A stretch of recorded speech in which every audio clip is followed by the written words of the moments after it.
Summer cranking along here, and it hasn't been too long since I did my last little walk through the garden with the phone out, but I'm about to go away on a long trip, so I wanted to grab kind of a progress report, snapshot in time, what things are looking like. As you can see, pretty green, pretty crazy, so I like it. Although I think I'm soon going to lose some of my pathways to vining crops and spreading crops. Surprisingly, even though it's getting on into July now, a lot of the kale is still hanging on. I have seen some of the kale bugs, whatever they're called, recently, so kale may not be long for this world, I'm not sure. Corn is coming along, some of it's tasseling. I think, one thing I'm not sure if I've talked about before, you can see this is tasseling here. I planted, gosh, I'd have to count, probably like at least 5 or 6 different varieties of corn in this patch.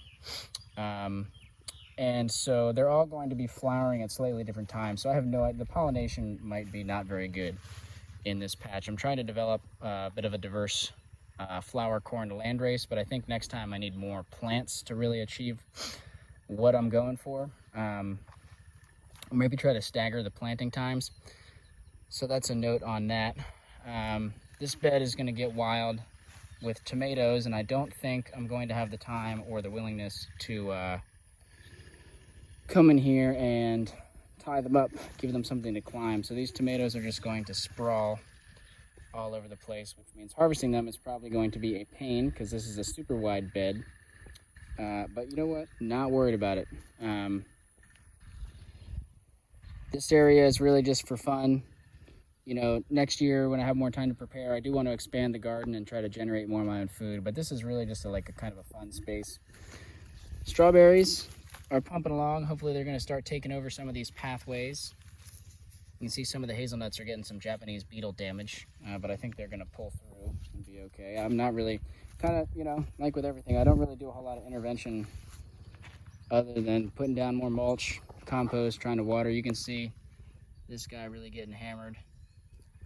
But again, I'm just not gonna intervene. Watch and see what happens. See, some of the squash are going. Like this guy here, clearly I'm gonna start losing pathway space. This squash here is, probably gonna climb all up over it. It's just gonna get crazy. Some of the cowpeas making their flower, and I thought I saw some pods in here the other day. Maybe that was a different plant. But these are cowpeas. There's also some beans. Walnut trees, taller than my hip at this point. There's no irrigation in this bed, so they're probably wanting some water. Elderberry plants that are almost up to my chin from cutting in one season. You can see here cowpeas, right? I've already lost my pathway to cowpeas here, so I got to go back the other way. Some more kale cooking along in this bed. This kale was looking not very happy at the beginning of the season, but I guess with the cooler, late spring and some of the rain that we got, they've kind of rebounded. A lot of these cowpeas also looked really unhappy when I first planted them, but now they're coming up. Whereas the squash, not liking this bed as much. There is some squash in here and some weeds and other things. And I'll talk real quick right here.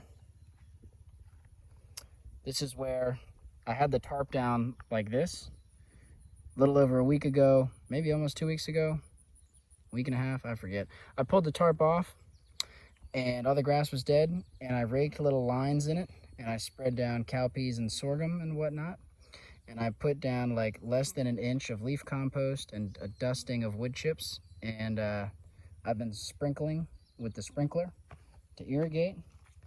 And now we have some cover crops coming up. So hopefully this continues to grow and get really dense and thick just like this, but without me having to put down all that compost and whatnot. And we can use this, mow it down, and use this as fertility for future gardens. So we'll see some watermelon and some sorghum coming along.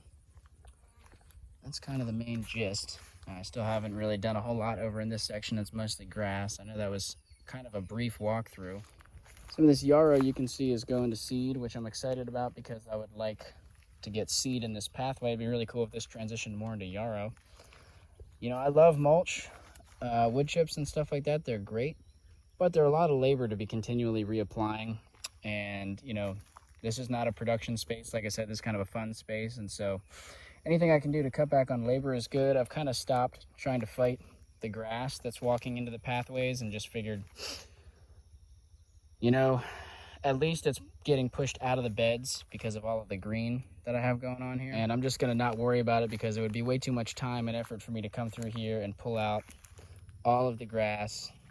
This stuff is just really tough to get rid of. I'm really excited about these sunchokes cooking along here. Another area where I did some cover cropping. This I didn't do it in neat rows. I wanted to see what it's like if I just scatter the seeds around after I pull the tarp. There's a lot more I could say about the garden, but there's a lot I gotta get done before I leave for this trip. I'm getting ready right now to hopefully make a video about processing some seeds because I want to get these dry seeds processed before I head out of town. So hopefully we'll be seeing that video soon, and maybe an update on trees at some point here soon, nursery stuff going on. But for now, I'm gonna get back to it. That was just a quick little snapshot. It's an exciting time of year. Everything's green and growing fast. It's chaotic. Yeah.